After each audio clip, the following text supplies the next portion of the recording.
Good morning, everybody, and welcome to another Funky Bunch at Sunday Brunch Podcast. We're here to start part 3 of our major, large part of all of the Final Fantasy stuff. We might even have a part 4. We probably will, actually, now that I think about it, but I'll have to actually get that research done at some point soon so that we can get a bunch, because we've still got... So today we're going to cover Final Fantasies 19, 10, 11, 12, 13, 14, 15. And then we've got all the Final Fantasy side games to take a look at as well. And those side games we'll do next week. So, if y'all are ready, let's jump on into our Final Fantasy 9, shall we? So, Final Fantasy 9, obviously, is the 9th main installment in the series. It was released in July of 2000 for PlayStation. It was later re-released in 2016 on Steam, and then re-released in 2017 for PS4, and then repackaged in 2019 for Windows 10, Xbox One, and Nintendo Switch. You can see which games are very beloved by the people, and which games are just kind of like, eh. 9 is beloved, as you can tell. So, FF9 takes place on the planet Gaia. The story follows a thief named Zidane Tribble, a member of a thief troupe who is asked to kidnap the Princess Alexandria Gonetil Alexandros, the 17th. He teams up with her and a team of allies to stop Queen Braun and her Kuja from waging war with an army of black mages. That's the down and dirty. So, the gameplay for 9 features the ATB pseudo turn-based menu command system, and unfortunately is the last time we see the ATB in a main series Final Fantasy. Let's see. The game gives players control of up to 8 characters, but a party of 4. So even though you've got 8 characters, you can only use 4 at a time. Each character has access to 2 command abilities, of which at least one is a skill set that grants them access to a larger range of abilities. Abilities are unlocked by equipping certain weapons, armors, and add-ons that will grant abilities as AP is earned. Each character also has a unique trance after taking damage, which enhances their ability. The trance gauge is totally set aside from everything else you're doing. So, as opposed to in FF7, where you could see your limit bar building, and as opposed to FF8 and 6, in which you would get your random, in 6 you got that random, the random extra damage just for being in low health. You got a desperation move, and then in 8, your limit was activated more likely if you were at low HP. So this trance, you can see the trance gauge building, but you cannot control when it activates. As soon as it's full, you're in trance, and then you're in trance for X amount of time or until the battle's over. So it does not carry over. It's kind of unfortunate like that. So, aside from combat, the game features several different minigames and side quests, with the most notable being Chocobo Hot and Cold and the Tetra Master card game. So in order for us to get all of those weapons when I streamed this myself, I had to spend hours doing Chocobo Hot and Cold. Like, hours doing Chocobo Hot and Cold. Hours. Because I am very unlucky when it comes to any kind of like a randomized chance. Let's see. Final Fantasy IX was announced in tandem with FF10 and FF11 at the Square Millennium event. The trio was developed simultaneously with the goal of providing players 3 distinct experiences. A retro RPG for 9, a smoother evolution in style and design with 10, and then an online experience with 11. The team developed the game with development sites split between Japan and Hawaii, chosen so overseas developers could work on the game easily, with the goal of incorporating various perspectives and values to which they can relate. Final Fantasy IX is one of the most critically acclaimed games in the series, achieving the highest Metacritic score of 94.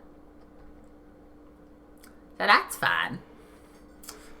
In the field, the player typically controls the main character Zidane. When he passes a point of interest, a exclamation point or a question mark bubble appears above his head. The player can press X to interact with the object. As the game progresses, different methods of traveling across the world become available, such as chocobo, boat, and airship. Party members level up by accumulating experience points from regular enemies. Bosses will yield no experience.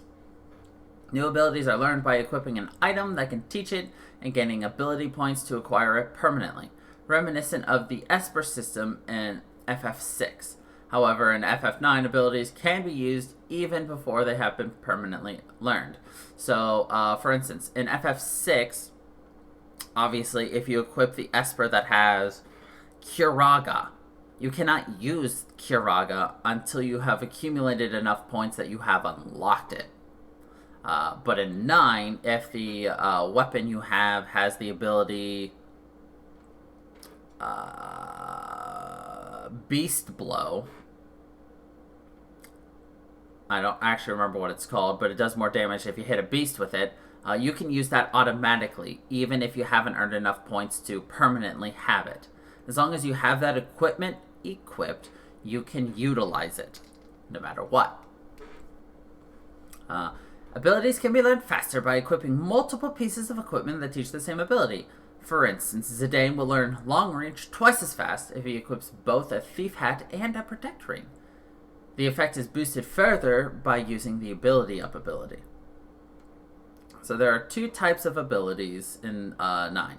There's action abilities and support abilities. Action abilities include techniques like magic, weapon skills, calling Eidolons. Support abilities have a more passive effect, such as increased resistance against status effects or increased damage to certain enemy types.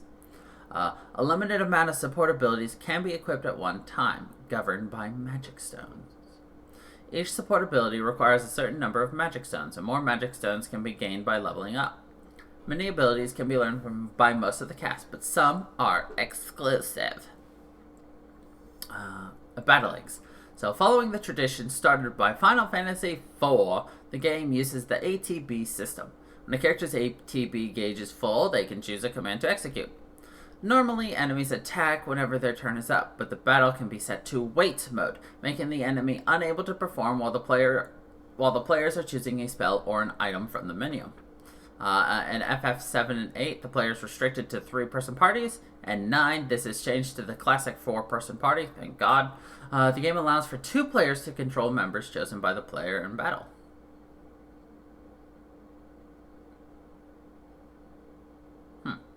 Zidane is in the player's party most of the time. His steal skill is very useful, since many pieces of equipment are available first as steals from bosses before being purchasable from vendors. So let's go into the trance ability. So, continuing the tradition started in FF7, the game incorporates limit breaks, although different from earlier systems.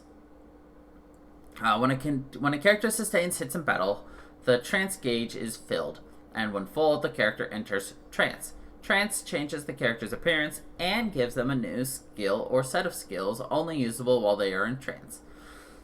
For example, if Zidane has learned Flee for his skills ability set, he gains the ability Free Energy for his trance ability set, Dime. Zidane is the only character to use new abilities in his trance. Most characters' abilities are enhanced. For example, Vivi gains Double Black, which allows him to cast 2 black magic spells in succession. And while in trance, for instance, Steiner has a massive boost in strength. So it's just,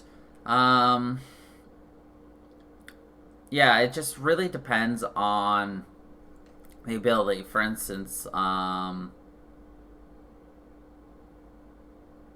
forgot. What's her name? Quina.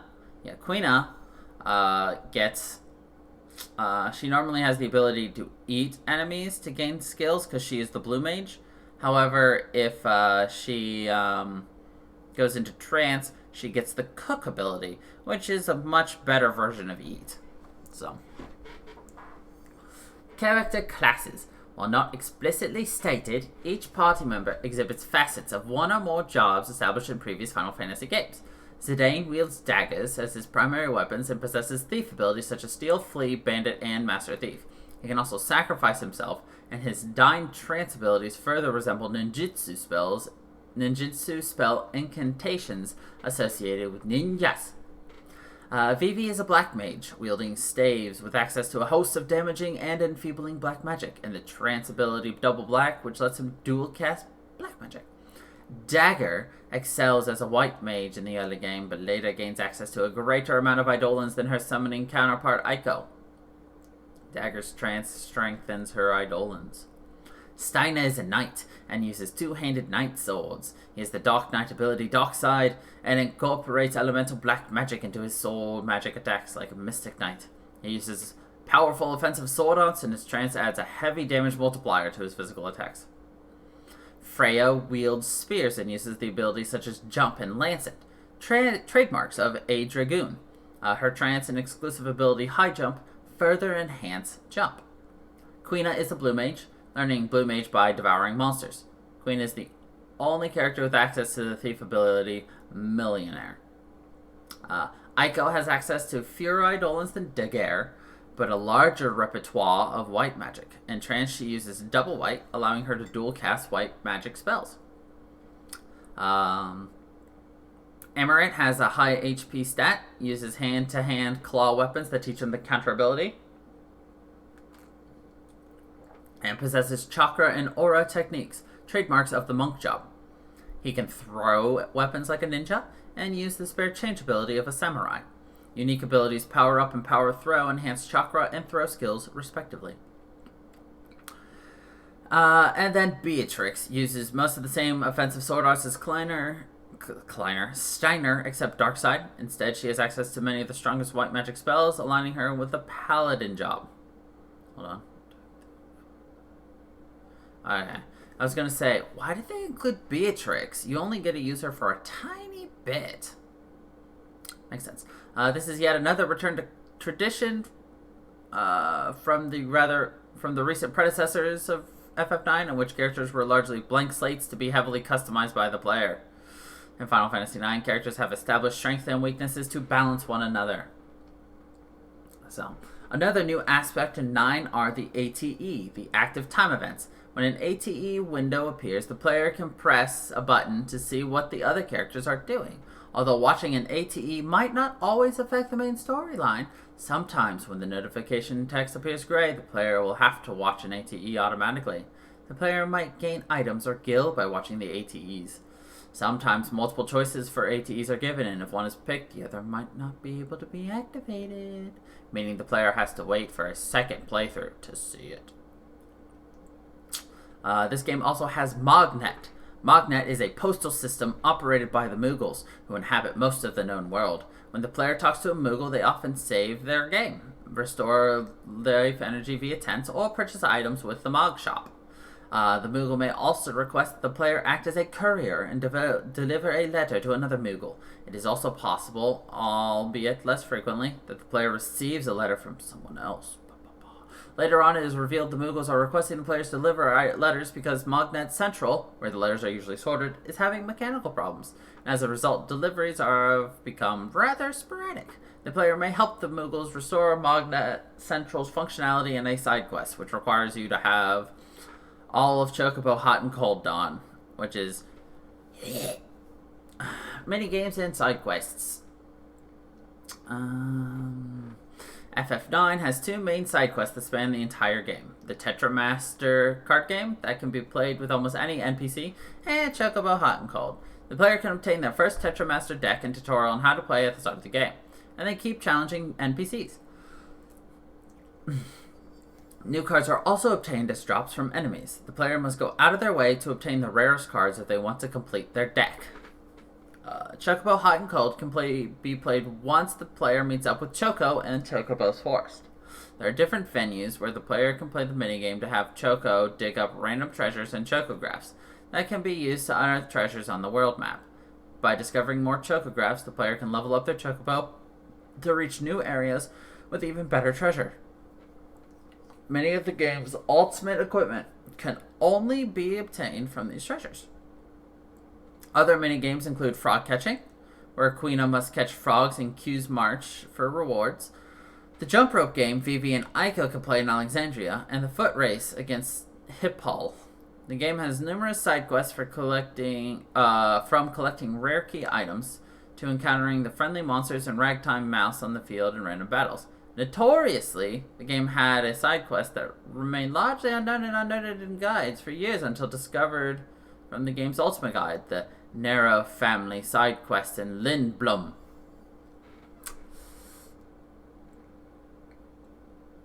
Okay, so a quick setting for the synopsis. The world of Gaia is divided into 4 continents, the most populated being the Mist continent.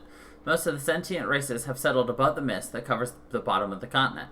Mist, its origins unknown, is a noxious gas that mutates flora and fauna alike into monsters and hardens the hearts of men, inciting strife among them. As sunlight penetrates the mist poorly, the surface of the continent is left in perpetual shadow where monsters lurk. Thus, most elect to live on the plateaus above the mist and cross the lands in mist-powered airships rather than on foot. Mist Continent has 4 major kingdoms: Alexandria, reigned by Queen Braun; the industrious Lindblom, governed by Regent Sid; the nation of Dragon Knights Bermesia, reigned by the King of Bermesia; and the mysterious Cleria, hidden inside a perpetual sandstorm. Lindblom is the most technologically advanced nation and the inventor of mist-powered airships that halted the wars that had plagued the continent for centuries. Though shrouded in mist and thus full of ferocious monsters, Mist Continent is the most lush continent on Gaia, the others being barren. The other continents are rarely traveled to, as they are free of mist and thus out of reach of airships. Outer Continent is an arid wasteland to the north, connected to the Mist Continent by the fossil Rue, but only the dwarves are known to live there. Lost Continent, to the northwest, is almost entirely covered in ice, but houses the volcanic Mount Gulug, the religious center of Estel Gaza, and reveres the legends of a shimmering island off the coast of the continent. And in the Forgotten Continent is a large landmass in the west, where the sun sets with the mysterious ruins in its landscape.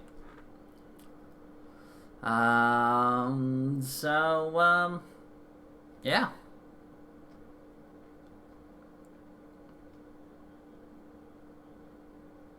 That's a good touch on 9.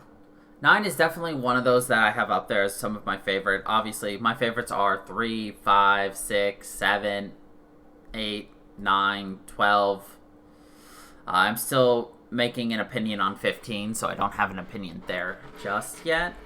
But, it's definitely up there. It's, these games are near and dear and classic. So. Anyway, FF10. FF10 is the 10th main installment in the Final Fantasy series, released in July of 2001. For the PlayStation 2, and has since been re-released as part of the Final Fantasy X 10-2 HD remaster for the 3 and Vita in 2013, re-released in 2015 for the PlayStation 4, 2016 for Windows, and then 2019 for the Switch and Xbox One. It was the first title in the series released on 6th generation consoles, the first to feature fully 3D areas rather than including pre-rendered backdrops, and the first to include voice acting. The game is set in the world of Spira and follows the story of Tidus and Yuna. Tidus is a star athlete blitzball player who is taken to Spira by Orin after a monster called Sin destroys his homeland of Xanarkand. Tidus then joins the summoner Yuna on her pilgrimage with her guardians to defeat Sin and bring about the calm. The gameplay makes use of the conditional, turn-based battle system, rather than the typical active time battle. in which characters' stats and other factors determine when they get a turn. And you can actually see the turn order in the upper right-hand corner of the screen. You can see, like, it's like, oh, Yuna goes, Titus goes, Auron goes, Monster goes, Yuna, Titus, Auron, Monster, Yuna, Titus, Auron, Monster. Yada, yada, yada, yada.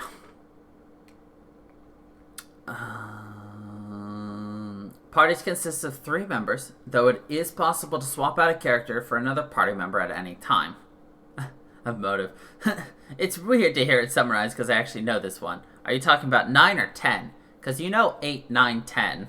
So, characters can unlock abilities using the sphere grid, which sets characters down a specific path with stats and abilities, but eventually opens up, allowing characters to unlock all abilities, aside from Yuna's summons. Each character has a unique set of abilities known as their overdrive. Locations are mostly linear and are not connected by a world map, though players can revisit locations at any point once the airship is obtained. FF10 received widespread critical acclaim with a score of 92 on Metacritic, praising its visual presentation, storyline, and gameplay improvements. It was the first title to receive a direct sequel in that of Final Fantasy X-2. In 2004, Square Enix announced the game sold around 6.6 million copies, and in 2013, the company announced the FF10 series has sold over 14 million copies. So, gameplay. The sphere grid. Character growth is undertaken by use of the sphere grid. By gaining AP from battles and collecting different types of spheres, characters move through the grid and raise their stats and learn new abilities. The sphere grid allows players to evolve and take on mixed abilities, meaning that they can learn a wide array of black magic, white magic, defense, and attack skills.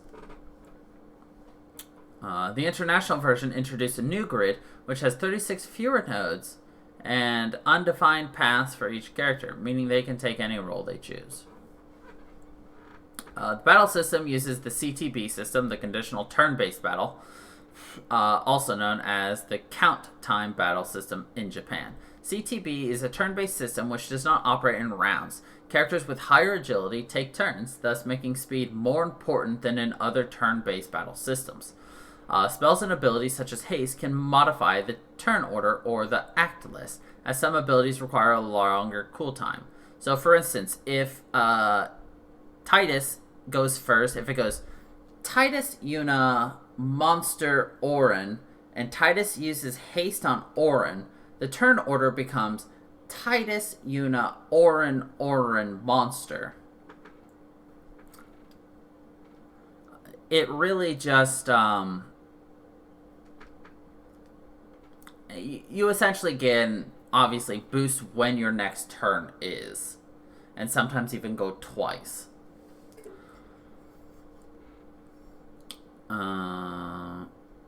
As well as, depending on what ability you use, it may slow down when you can go again.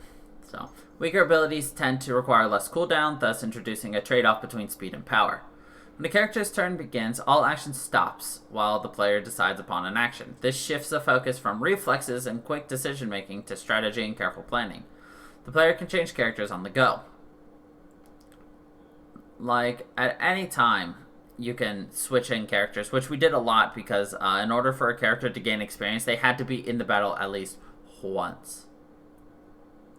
So, minigames. There is Blitzball. The feature minigame is Blitzball, a cross between soccer and water polo, played underwater in a giant sphere pool at Luca. Recruiting players is a big part of Blitzball. Getting new and better players and knowing who to cut and when can be the thing that makes or breaks the team. Blitzball is known throughout the races of Spira as a distraction for the death and destruction that sin brings. There's Chocobo Racing. A Chocobo training and racing game can be played in Calmlands. The player participates in several challenges to train a Chocobo and then uses those skills to race another Chocobo at Remaim Temple. There's the Monster Arena. When fiends from all over Sphera are captured using special weapons, they appear in the Monster Arena and can be fought at any time. for a fee. Certain combinations are bred into tougher enemies and super bosses. The spoils earned at the arena are key to maxing out the sphere grid. There are celestial weapons. Each playable character has a distinct ultimate weapon, which requires work and traveling to acquire. Most locations have smaller minigames such as the Butterfly Hunt in Macalania Woods, Lightning Dodge and Thunder Plains, and the Valley of the Cactars in the Bikanel Desert. So, the setting. Spira is a continent resembling a large island in terms of climate. Spira ranges from tropical islands like Besaid and Kilika, and a scorching desert, Bikanel Island, to temperate towns such as Luca and the icy Mount Gagazet. Spira's population is made up of a variety of 6 races. Humans, which is divided into the Spirans and the Albed, the Hypello, the Cactars, the Ronso, and the Guado. The world's terrorized by a supernatural monster that people call Sin that appears invincible. The Temple of Yevon teaches that the monster is a physical manifestation of mankind's sins, and following the temple's teachings and atoning could purge it. Sin has been plaguing the world for 1,000 years, the only moments of respite from its horrors being the short and temporary calms brought upon by summoners who embark on a dangerous pilgrimage to visit the temples of spirit to obtain the final Aeon, a magical creature of legend said to be strong enough to destroy Sin. The Aeons are supernatural creatures called forth at the behest of summoners and manifestations of the faith's dreams, human souls trapped in statues that reside in the Temple of Yevon. Yevon was a powerful ancient summoner whose teachings people now follow to purge the world of sin, which includes subservice to the temple and ban on all machina. When the religion of Yevon arose, in the Machina War's aftermath 1,000 years ago, summoning became one of its core dogmas. Yet, after every successful final summoning by a summoner who incorporates their pilgrimage, sin always returns. So there are 7 main playable characters and 1 temporary guest character. There's Titus, the main male protagonist, a rising Blitzball player who is sent to Spira following the destruction of his hometown. With seemingly no way of knowing what has happened to him, he becomes guardian to Yuna on her pilgrimage to learn about the conflict he has been dragged into. Titus can be renamed, and no character refers to him by name. There's Yuna, the main female protagonist, a summoner on a pilgrimage to defeat Sin, accompanied by her guardians. She is armed with great power and determination as she learns how to save the tortured world. There's Orin, a mysterious man who watches out for Titus and Yuna. He has been hailed as a legendary guardian due to accompanying Lord Braska on his pilgrimage 10 years ago. His seemingly cynical nature hides the truth he witnessed then. Kamari is the only non-human member of the party who befriended Yuna when she was a child, and has guarded her ever since. Though disgraced by his tribe of Ronso, Kamari wishes for nothing more than to help keep Yuna safe. There is Waka, one of Yuna's childhood friends from Besaid. As captain of the infamously pathetic Besaid Aurochs Blitzball team, he has resolved to retire from the sport and join Yuna on her pilgrimage, bringing along his goodwill cheer. Lulu, one of Yuna's childhood friends from Besaid, a black mage who had accompanied summoners on their failed pilgrimages. She is knowledgeable of the world of Spira, and frequently scolds others to show her concern for her companions' safety. And then there is Riku, a spunky Albed girl, and the first person Titus encounters upon arriving in Spira. Though considered a heathen among the majority of Spira's population, she only desires to protect Yuna, although her means of doing so sometimes conflict with the goals of the rest of the party. And we have one guest character who is Seymour Guado, a half-human and half-Guado, Maester of Yevon and leader of the Guardo. Seymour is well-liked and skilled in the art of summoning, but his ideas on what is best for Spira are questionable. Yeah, he helps you with one boss fight. Kind of fun. Can't really go into the story, can't go into the themes, so... like I said, this was the first game to actually have voice acting, and the infamous laughing scene. The very infamous laughing scene. Oh boy. But of course we're not done with Final Fantasy X, because we also have Final Fantasy X-2 to talk about. Final Fantasy X-2 is the direct sequel to Final Fantasy X. Published in March of 2003 for the PlayStation 2 and has since been re-released as part of the FF10 10.2 HD remaster for the PS3 and Vita in 2013, PS4 in 2015, and Windows in 2016. It was the first direct sequel in the Final Fantasy series and the first to feature an all-female playable cast. It also made a return to the job system not seen in the main series since Final Fantasy V. Yes, I agree. That laughing scene was very uncomfortable. The game takes place in Spira during the Eternal Calm 2 years after Final Fantasy X. It continues the story of Yuna, who has become a sphere hunter and a member of the sphere hunting group, the Gullwings, with Riku and Pain. Yuna hunts for spheres to find clues about a mysterious man. However, she becomes entangled in political turmoil the Gullwings must resolve to prevent a war, uncovering a plot to destroy Spira with a secret weapon from its ancient past. FF10-2 uses a character class system where the equipped dress sphere determines her abilities and stats. Party members can switch to any dress sphere in the garment grid to swap to new abilities and adapt to different opponents. Makes use of the ATB system that was absent in 10. The party has access to all locations early on and can visit them through the Celsius, able to complete several minigames and side quests in a chapter before progressing through the story to the next one. It received positive reception and was commercially successful. It has a score of 85 on Metacritic. So FF10 uses an interchangeable job system. The party members' abilities vary depending on which dress sphere she is wearing. Garment grids allocate dress spheres to each character for use in battles.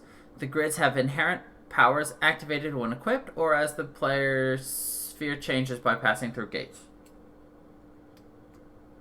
New dress spheres and garment grids are required from the story and side quests. The dress sphere system grants the freedom to customize each character's battle style, assigning them jobs mid-battle to adjust their strength to best suit the opponent's weaknesses. By changing through the dress spheres on a garment's grid, they may change to a special dress sphere unique to them. The battle system is a classic ATB, but faster, and party members can take actions simultaneously as opposed to a one-at-a-time used in previous ATB systems. When a character performs actions and kills the enemies, they gain ability points to unlock new abilities on their dress sphere. When a character chooses a command, there may be a charge time before the command is executed. The players can chain attacks to stun enemies and deal more damage. As the dress sphere determines the character's battle gear, the player can only equip accessories. 10.2 diverges from its predecessor in many ways, including a fluid mission-based storyline, allowing the player to participate in many side quests and minigames. A significant portion of the game's events are unnecessary to complete the main storyline, however. Much of the story's depth, including characterization and background details, are featured in the optional content, which generally follows how each of Sphere is healing in the time since passing. The mission-based system allows the player to create their own journey, making the story somewhat non-linear. It is up to players to determine which and how many side quests to attempt and complete. The game is divided into 5 chapters. Most locations have a new quest to undertake each chapter. For the first time, the player can access most areas early in the game. Several quests encompass the entire game, while others can only be started during a specific chapter. For those who complete the game with 100%, there's a special cutscene after the end credits. Episode complete is an end result that can be achieved within each area in the final chapter. Getting an episode complete provides the most satisfactory outcome for a location. Obtaining episode complete for all areas in a single playthrough awards the player with the ultimate dress sphere, the mascot. If the player doesn't get episode complete, they may get episode concluded instead, to signify that the player has concluded all events in the area.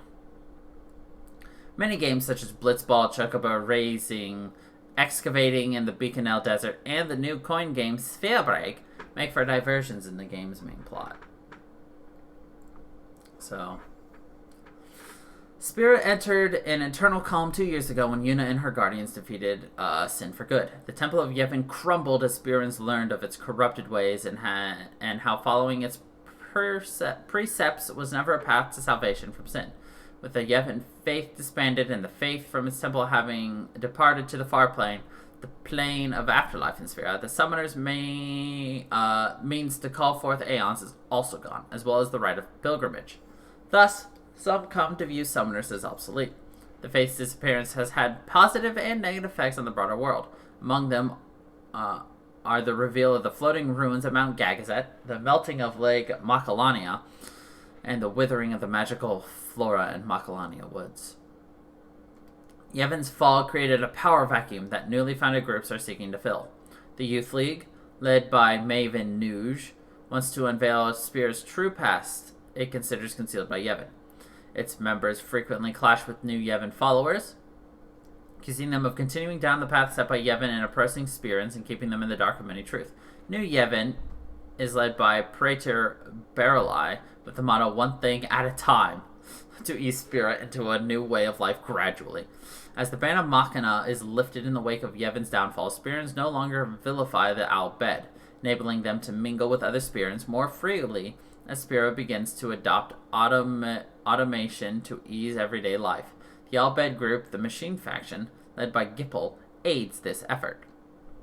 Its goal is to change public perception of the previously forbidden technology by calling them machines rather than machina and introducing its benefits to the broader society. The Guado have been exiled from their homeland. Many of the Ronso, guardians of Gagazet, have sworn vengeance on the Guado, and I don't want to go into any more of that because spoilers. Anyway, the playable cast is set early, and in a first of the series, only 3 characters are playable, and they're all female. There's Yuna, Riku, and Pain, and the job system changes everything up, so it's not like you're hurting for change. Yuna, the High Summoner who defeated Sin and brought Spira the Eternal Calm 2 years ago, after Riku showed her a sphere recording of a man, Yuna left her uneventful life on Besaid and became a sphere hunter and member of the Goldwings for a chance to find more clues about this man. Riku, a lively Al Bhed girl who is the Al Bhed leader Sid's daughter, Goldwings founder brother's younger sister, and Yuna's younger cousin. Jesus, she has a lot of what she is. Riku previously served as Yuna's youngest guardian during her pilgrimage 2 years prior. Believing Yuna should now have some fun with her life and do something for herself, Riku gifted her with a new outfit, convinced her to join the Goldwings, and embark on a personal journey. And finally, Pain, a mysterious young warrior woman who joined the Goldwings shortly before Yuna. Pain is cynical, keeps her distance, and only reveals anything about herself when necessary. She has ties to Spear's leaders, Nuge, Barrelai, and Gipple, but doesn't like to talk about her past.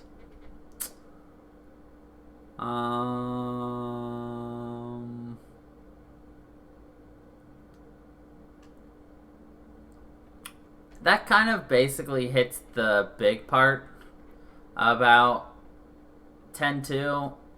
It was not my favorite. Granted, I didn't like it. Let me say this. I liked 10-2 more than I liked 10. But I didn't like 10 or 10-2. To be honest. Like, it was nice to play it. It was kind of refreshing to, like, learn something new and everything. But all in all, I didn't really like it. Personally. So, yeah, can't really say much about it other than that. Alright. Jumping into one I have not played, and I will probably go more into the series, into the story, because we will not play it. So we've got Final Fantasy XI, also known as Final Fantasy XI Online.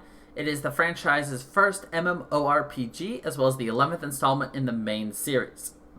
It is the world's first cross-console MMORPG available for Windows, PS2, Xbox 360, and Steam. Since its release in 2002, it has become the most financially successful title in the Final Fantasy series. Due to the nature of online RPGs, Final Fantasy XI differs in that the player is not the only hero. Instead, each player creates a customizable character and adventures through the world of Vana'diel with other players, leveling up, exploring, completing missions, quests, and much more. Leveling up requires a group of people working together in what is called a party, with each participant contributing their own skills to help take down a foe and gain experience points. Battles occur in real time, taking ATB to a new level, which was emulated again to a certain extent in 12. At the game's peak, there were some 500,000 players playing Final Fantasy XI, utilizing over 2 million characters. With constant updates and expansions added, Vana'diel is not a static world. Instead, it changes and evolves with the passage of time. On April 3rd, 2015, the development team announced the conclusion to expansions, add-ons, and other major additions after November of 2015. Service for the PS2 and Xbox 360 versions ended on March 31st, 2016, and the game can now only be played on the PC version. A free-to-play smartphone spin-off was released in Japan the same year and ran for 4 years, terminating in April of 2019. This is the longest-running MMO as of 2020.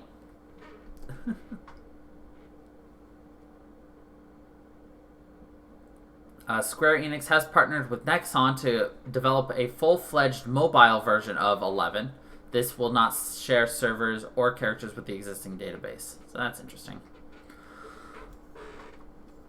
This will be really interesting to talk about, too. So,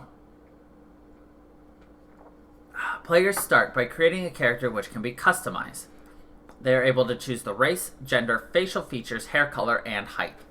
Players must select one of 3 starter cities: the Republic of Bastok, the Kingdom of San Diorian, or the Federation of Windurst, to pledge allegiance to and begin their journey. The main plot lines are advanced through missions, which are offered from city-states and several NPCs. Each expansion also comes with a new plot line to undertake. In addition to advancing the story, missions also offer various rewards, such as items, rank, and access to new areas. Players may also take on various quests, which are activities that are typically separate from the main plotline, and flesh out the world. Quests also offer various rewards and enhance a player's fame. An invisible status, which affects NPC reactions to the player's character. All missions and quests are optional and can be undertaken at the player's own pace. Battles take place within the game world. Monsters can be found roaming the land and can be freely attacked. Some monsters may also attack the player. Enemies that are rare or tied to missions or quests are known as Notorious Monsters, or NMs for short.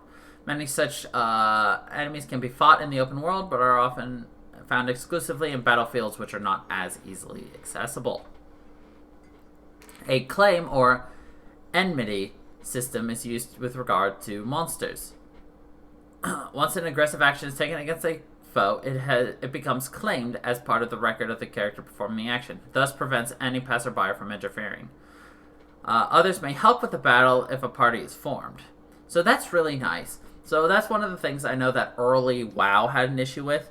You'd have just players essentially griefing new characters by just standing around in low-level areas, watching like level 1 characters try to farm up experience killing boars, and all they would do was just like one-shot all the enemies, thus getting the gold for themselves, getting the experience for themselves, and not allowing the person who was working on it, like they could have done 99% of the damage, and then this person just swoops in and gets the kill, and then they get 100% of the profit.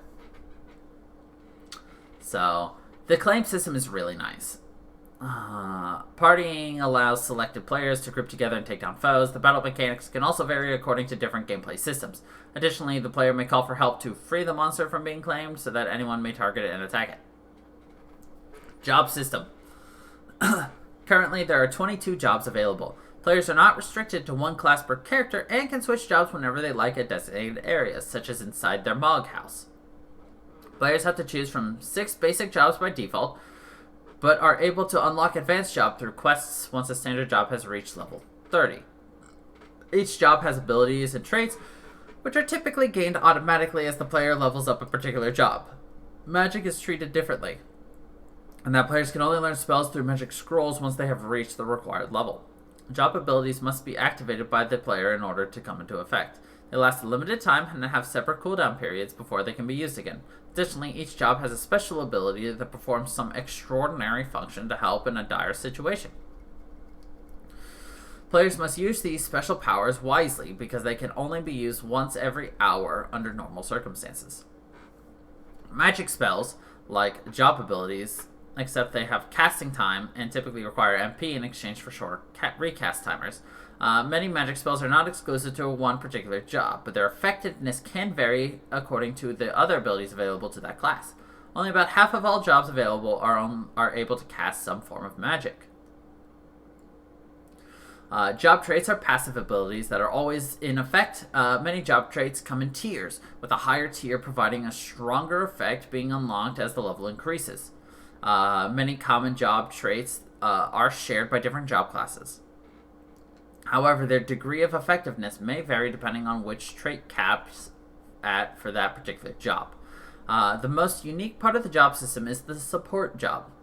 This system allows a player to augment their character with abilities, traits, and spells from another chosen job at up to half the level of their current job. For instance, a level 20 warrior could set ninja as their support job. This allows them to use all ninja abilities, traits, and spells up to that of a level 10 ninja, while still primarily being a level 20 warrior. That's kind of nice. That's a little bit reminiscent of the job system with FF5, where once you max out a job, you could set certain abilities from that job in another job, which we'll explore when we get back to 5, when I stream it. However, there are some exceptions to the support job system. Special job abilities and other abilities deemed signature to a particular job, such as Call Wyvern for Dragoons, are restricted to being only usable when on the main job. Also, some adjustments have been made to lower the effectiveness of certain abilities when used as support jobs. So, the jobs you have available are, here are the basic jobs you start with: Warrior, Monk, White Mage, Black Mage, Red Mage, Thief. Then the more advanced jobs are Paladin, Dark Knight, Beastmaster, Bard, Ranger, Samurai, Ninja, Dragoon, Summoner, Blue Mage, Corsair, Puppet Master, Dancer, Scholar, Geomancer, and Rune Fencer. Interesting. I do not know what most of these are. Leveling and partying. Leveling up is based on experience points. Experience points can be gained by several means, including defeating foes, completing quests or missions, campaign battles, and various other activities. Experience points gained from killing enemies is relative to the player's level. Defeating monsters that are higher level than the player net more experience, whereas monsters that are deemed too weak will not give experience at all. Generally, the most efficient way to gain experience points with the intention to level up is to join an EXP party. An EXP party is a group of up to 6 people working together in order to bring down foes for experience. The original level cap was 50. This was raised, though version updates in increments of 5 to up to level 75 around the time of the English release in 2013. In 2010, 7 years after the level was capped at 75, the level cap was slowly raised again, culminating in level 99 in December of 2011. Players who have reached level 75 and above can begin converting experience into limit points. These, in turn, grant merit points, which may be spent to gain additional stats, abilities, and traits. Partying is common to almost all gameplay systems, as it allows each job to excel at their role, subsequently kill harder monsters more efficiently than solo play. For instance, white mages are not powerful physically, but are capable of healing. Paired with a warrior whose specialty lies in damage output, they can work together using each other's strengths. The white mage can cure the warrior while he brings down a foe, relieving the need to worry about his health, in order to defeat the enemies faster. Killing hard monsters quickly in succession also grants a boost to experience, known as a chain. When in a party, monsters' aggressiveness actions are determined by the enmity system. Almost every action taken in a battle generates enmity, commonly referred to as hate, and whoever possesses the most hate will have the monster's attention, subsequently be attacked. A key to succeeding in party is managing the hate in order to protect vulnerable party members such as mages who typically have low defense.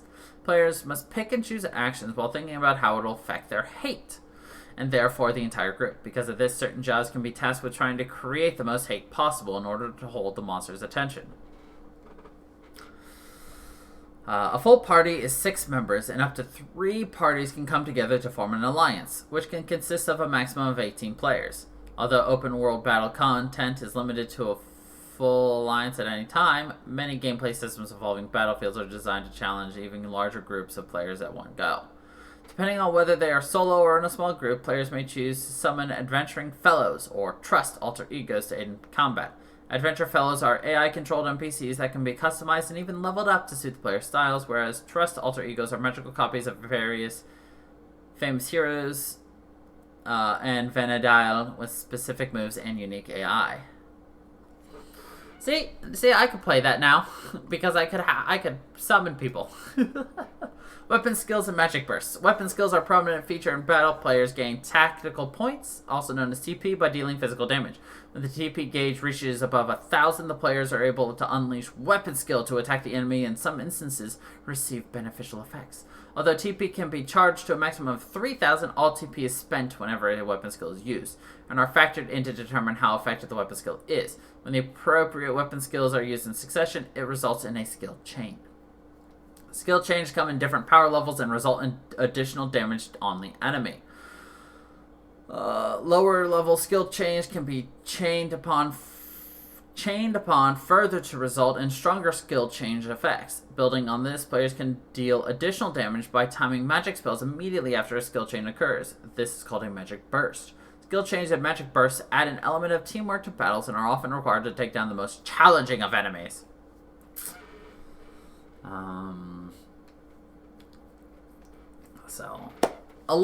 FF11 takes place in the world of Vanadile, a diverse planet with regions ranging from blinding hot deserts to ice-cold glaciers. Vanadile's inhabitants range from the Enlightened Races to the Beastmen to simple fiends. Ancient lore states that Vanadile was created as a playground for the gods, who themselves were spawned from an enormous and sentient crystal. For eons, the gods joyfully played until eventually falling into a deep slumber. It was during this slumber that the children of the gods rose and flourished in Vanadile, extracting gold from stones, traveling through the sky, building mighty cities, and giving birth to grasslands across the world. Eventually, the children longed to join their parents and constructed a pathway to the divine entrance of paradise. Enraged by such an insolent act, the holy gatekeeper smote the children and cast their cities to the bottom of the seas. Shortly thereafter, the goddess Altana awoke and saw the ruin that had once been Vanadile, filled with an emotion that the likes of a god had never felt before: sadness. Atlana wept 5 divine tears. When the tears fell upon the earth, it gave life to the 5 races of Vanadile. However, the god of twilight, Promethea, observed this act from his place in the shadows. Promethea saw fit to condemn her weakness and the life that arose from it. Promethea cursed the 5 races with eternal conflict among themselves by bringing forth their darkest attribute: the apathy of the Humes, the arrogance of the Alvan, the rage of the Golka, the cowardice of the Tarutaru, and the envy of the Mithra. He created terrible beasts and spread them across the world, commanding them to forever fight the people of Vanadile and occupy their minds. Never again would anyone think to open the gate of the gods. The player can create a character to play through as through the use of the character creation system. The 5 enlightened races that are available. The Hume. The Humes built their city, the Republic of Bastok, in the wastes of Gustaberg. They possess near equal abilities in all fields and are physically basic compared to the other races. It is the Humes' adaptability that has spread them throughout the lands, making them the most numerous of the 5 races. Humes are said to suffer from the sin of apathy. The Golka, the most imposing of all races, the Golka possess towering, bulky physiques. Their city was destroyed hundreds of years ago by the Antikins, making the Golkan people refugees. Many have since settled Bastok with the Humes. However, they are regarded as an underclass. Golkas are unique from other races in that they are all male and reproduce through reincarnation. They possess high vitality and HP, but have the lowest MP of the 5 races. They are said to suffer from the sin of rage. Next is the Alvan. Native to the kingdom of Sandiorian, the Alvan are characterized by their tall, slender figures and large pointed ears. Many Alvan are deeply religious, possessing an unbreakable faith that is reflected in their everyday life. They are blessed with high strength and mind, however, also possessing low intelligence. The Alvin are said to suffer from the sin of arrogance. The Mithra, the cat-like race of Mithras, possess a gender imbalance with a high ratio of females to males. As such, only women are allowed away from the safety of their homeland to adventure around Vanadil. They possess excellent agility and dexterity, but lack vitality and charisma. Mithras are said to suffer from envy. And then finally, the Tarutaru. The tiny Tarutarus' age are not reflected in their size. Residing in the Federation of Windurst, the Tarutaru are famed for their discovery and development of magic, which they excel at, thanks to their high intelligence. However, the small physique of a Taru means they have the lowest strength compared to other races. Taru are said to suffer from the sin of cowardice. So yeah. The races. Do you want me to spoil everything about the story for this game? Or would you prefer just to be like, it would be nice to... It sounds interesting. Maybe it's something I'd like to learn on my own. No spoils? Then... okay. That's easy. Yeah, that's kind of it for 11, though. We've still got more to go. Gosh, this might be a 5-part series. Yeah. Here, let me take a look at it on Steam real quick, since I'm here. Featured. Steam.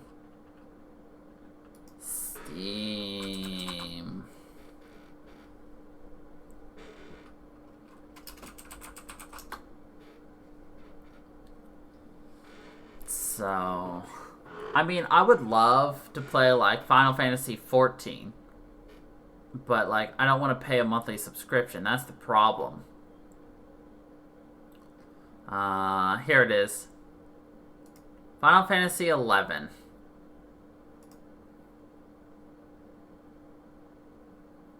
It's currently on sale for $10. But it's still, you know, monthly.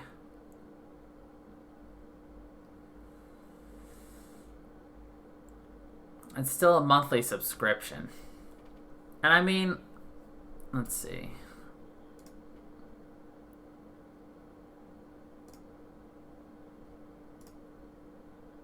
Here we go.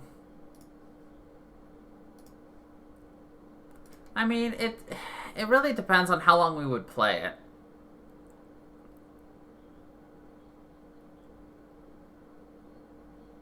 Let's see. It's $12 a month.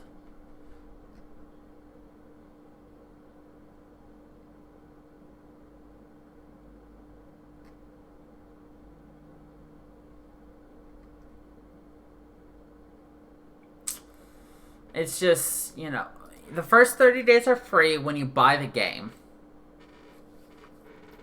So if you really think about it, see, most new games are about like $60, right? So like when we buy Final Fantasy 16, actually that might be about $70 because new gen is more expensive now. So it might be $70. So if you get the game for like $10, that's essentially like a 1 month.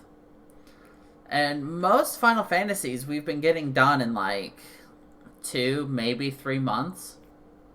So if I factor in $36 for that, plus like if I get it on sale for $10, $46, $50, it's not bad if we can, you know, make the most out of every month. It's something to consider. I'm not saying I want to do it. I've never played an MMO. So I truly do not know.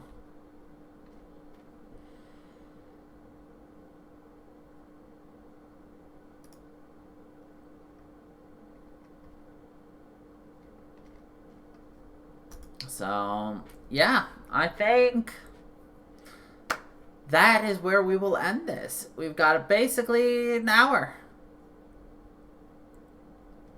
And with that basic hour, that means we are done. So,